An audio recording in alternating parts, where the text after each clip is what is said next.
Hello welcome back to my channel. അപ്പോൾ ഇന്നത്തെ നമ്മുടെ റെസിപ്പി പഴംപൊരിയുടേതാണ്. പഴംപൊരിയൊക്കെ എല്ലാവർക്കും തയ്യാറാക്കിയെടുക്കാൻ അറിയായിരിക്കും.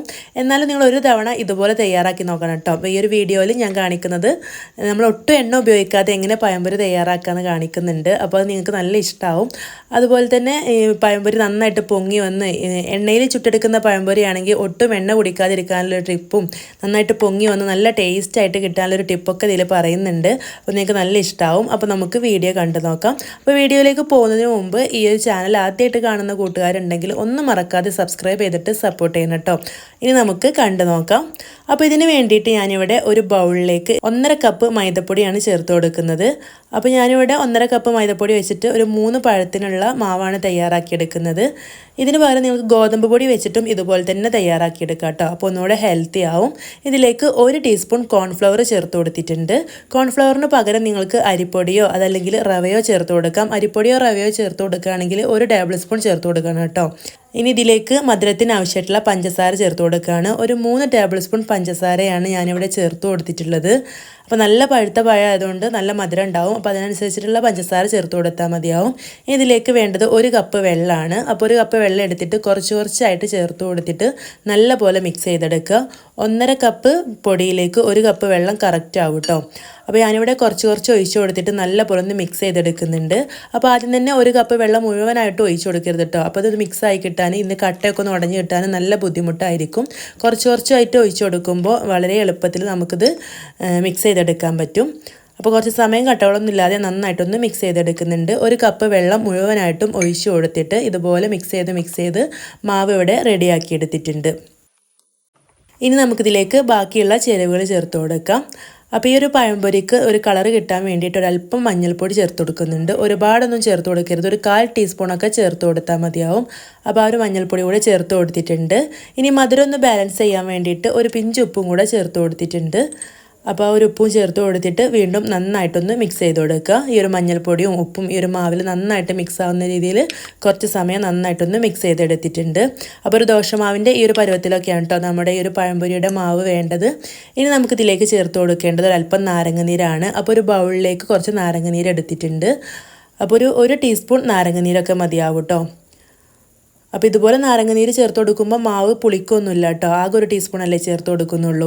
ഈ 1 ടീസ്പൂൺ നാരങ്ങനീരിലേക്ക് ഒരു 1/4 ടീസ്പൂൺ സോഡാപ്പൊടി ചേർത്ത് കൊടുത്തിട്ട് നന്നായിട്ടൊന്ന് മിക്സ് ചെയ്ത് കൊടുക്കാം. അപ്പോൾ നമ്മൾ സോഡാപ്പൊടി മാവിലേക്ക് ഡയറക്റ്റ് ചേർത്ത് കൊടുക്കുന്നതിന് പകരം ഇതുപോലെ ചേർത്ത് കൊടുക്കുക കേട്ടോ. അപ്പോൾ പഴംപൊരി നന്നായിട്ട് പൊങ്ങി വരാനും അതുപോലെ ആ ഒരു മാവിൽ നമ്മൾ എണ്ണയിലൊക്കെ മുക്കി പൊരിക്കുന്ന പഴംപൊരി ആണെങ്കിൽ ഒട്ടും എണ്ണ കുടിക്കാതിരിക്കാനൊക്കെ ഇത് ഹെൽപ്പ് ചെയ്യും.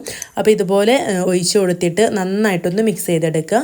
ആ ഒരു സോഡാപ്പൊടിയും നാരങ്ങനീരും മാവിൽ നന്നായിട്ട് മിക്സ് ആവാൻ വേണ്ടിയിട്ട് കുറച്ച് സമയം നന്നായിട്ടൊന്ന് മിക്സ് ചെയ്തെടുത്തിട്ടുണ്ട്. അപ്പോൾ നമ്മുടെ മാവ് റെഡി ആയിട്ടുണ്ട്. ഞാനിവിടെ ഈ ഒരു വലുപ്പത്തിലുള്ള 3 പഴം എടുത്തിട്ടുണ്ട്. ഓരോ പഴവും നീളത്തിൽ 3 ആയിട്ടാണ് കട്ട് ചെയ്തെടുത്തിട്ടുള്ളത്.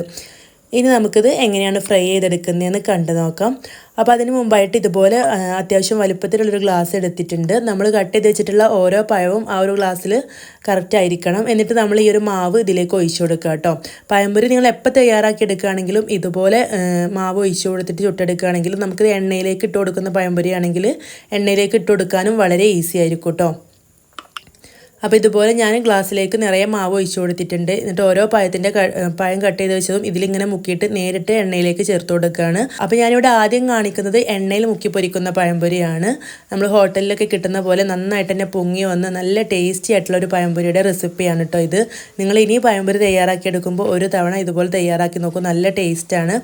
അപ്പോൾ ഇതുപോലെ ഈ ഒരു ഗ്ലാസ്സിൽ ഓരോ പഴം കട്ട് ചെയ്ത് വെച്ചതിലും മുക്കിയിട്ട് ഇങ്ങനെ എണ്ണയിലേക്ക് നല്ല ചൂടായ എണ്ണയിലേക്ക് വേണം ഇട്ട് കൊടുക്കാനായിട്ട് ഇങ്ങനെ ഇട്ട് കൊടുത്തിട്ടുണ്ട്. നമ്മൾ സാധാരണ പഴംപൊരി ഫ്രൈ ചെയ്തെടുക്കുന്ന പോലെ തന്നെ തിരിച്ചും മറിച്ചൊക്കെ ഇട്ട് കൊടുത്തൊന്ന് ഫ്രൈ ചെയ്തെടുക്കാം.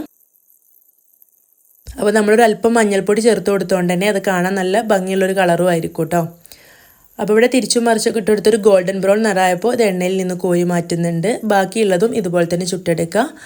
അപ്പോൾ ഒരു അടുത്ത ബാച്ചും കൂടെ ഞാൻ ഇതുപോലെ തന്നെ എണ്ണയിലാണ് ചുട്ടെടുക്കുന്നത്. അപ്പോൾ ഇതിവിടെ റെഡി ആയിട്ടുണ്ട്. അപ്പോൾ ബാക്കിയുള്ളതും ഇതുപോലെ തന്നെ എണ്ണയിലേക്ക് ഇട്ട് കൊടുക്കുക കേട്ടോ. അപ്പോൾ ഇതുപോലെ മാവിൽ മുക്കി എണ്ണയിലേക്ക് ഇട്ട് കൊടുത്തിട്ടുണ്ട്. എന്നിട്ട് തിരിച്ചും മറിച്ചൊക്കെ ഇട്ട് കൊടുത്തിട്ട് ഒന്ന് ഫ്രൈ ചെയ്തെടുത്തിട്ടുണ്ട്. ഇനി നമുക്ക് എണ്ണയിൽ മുക്കി പൊരിക്കാത്ത പഴംപൊരി എങ്ങനെയാണ് തയ്യാറാക്കുന്നതെന്ന് കണ്ടു നോക്കാം. അതിന് വേണ്ടിയിട്ട് ഇതുപോലെ നോൺ സ്റ്റിക്കിൻ്റെ കുഴിയപ്പച്ചട്ടിയാണ് വെച്ച് കൊടുത്തിട്ടുള്ളത്. ഇത് നോൺ സ്റ്റിക്ക് ആയതുകൊണ്ട് തന്നെ ഇതിൽ എണ്ണയൊന്നും തേക്കേണ്ട ആവശ്യമില്ല കേട്ടോ. ഇതുപോലെ പഴംപൊരിയുടെ മാവ് ആദ്യം കുറച്ച് ഒഴിച്ചു കൊടുത്തിട്ട് നമ്മളിങ്ങനെ റൗണ്ടായിട്ട് കട്ട് ചെയ്തിട്ടുള്ള പഴത്തിൻ്റെ കഷ്ണങ്ങൾ അതിൽ വെച്ച് കൊടുത്തിട്ട് അതിന് മുകളിലായിട്ടും കുറച്ച് മാവ് ഒഴിച്ചു കൊടുക്കുക. എന്നിട്ട് ലോ ഫ്ലെയിമിൽ വെച്ചിട്ട് ഒരു 5 മിനിറ്റ് വേവിച്ചെടുക്കുക. എന്നിട്ട് തിരിച്ചിട്ട് കൊടുത്തിട്ട് മുകളിലെ ഭാഗവും ഒരു 5 മിനിറ്റ് ലോ ഫ്ലെയിമിൽ വേവിച്ചെടുത്താൽ ഒട്ടും എണ്ണ ഉപയോഗിക്കാത്ത പഴംപൊരി നമുക്ക് തയ്യാറാക്കിയെടുക്കാൻ പറ്റും. പഴംപൊരി എന്ന് പറയാൻ പറ്റില്ല, എണ്ണയിൽ മുക്കി പൊരിക്കുന്നതുകൊണ്ടാണല്ലോ പൊരി എന്ന് പറയുന്നത്. ഇതുപോലെ വേവിച്ചെടുത്തിട്ടുള്ള പഴംപൊരി കഴിക്കുക. അപ്പം ഡയറ്റ് ഉള്ളവർക്കും ഷുഗർ ഉള്ളവർക്കൊക്കെ ഇതുപോലെ തയ്യാറാക്കി കഴിക്കാവുന്നതാണ്. അതുപോലെ ഞാൻ കുട്ടികൾക്ക് സ്നാക്കായിട്ടും ഇങ്ങനെ കൊടുത്തു വിടാറുണ്ട് കേട്ടോ. കുഴിയപ്പച്ചട്ടിയിൽ ഇങ്ങനെ മാവ് ഒഴിച്ചിട്ട് പഴം വെച്ചിട്ട്. അപ്പോൾ ഇതിൻ്റെ ഒരു സൈഡൊന്ന് വെന്ത് കഴിഞ്ഞാൽ തിരിച്ചിട്ട് കൊടുക്കുക. അപ്പോൾ ഇത് എന്തായാലും ലോ ഫ്ലെയിമിൽ തന്നെ വെച്ചിട്ട് വേണം കേട്ടോ വേവിച്ചെടുക്കാൻ. അപ്പോൾ ഇതിവിടെ റെഡി ആയിട്ടുണ്ട്. അപ്പോൾ ഇതും ഇതിൽ നിന്ന് എടുക്കുകയാണ്.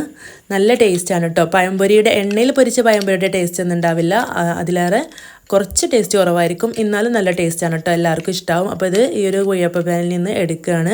അപ്പോൾ നല്ല ടേസ്റ്റി ആയിട്ടുള്ള ഒരു പഴംപൊരിയുടെ റെസിപ്പിയാണ്. നിങ്ങൾക്ക് ഇഷ്ടമായിട്ടുണ്ടെങ്കിൽ മറക്കാതെ ലൈക്ക് ചെയ്യണം. ഇനി പഴംപൊരി തയ്യാറാക്കുന്ന സമയത്ത് നിങ്ങൾ ഇതുപോലെ ഈ ഒരു കുഴിയപ്പ പാനിലും കൂടെ തയ്യാറാക്കി നോക്കണം കേട്ടോ.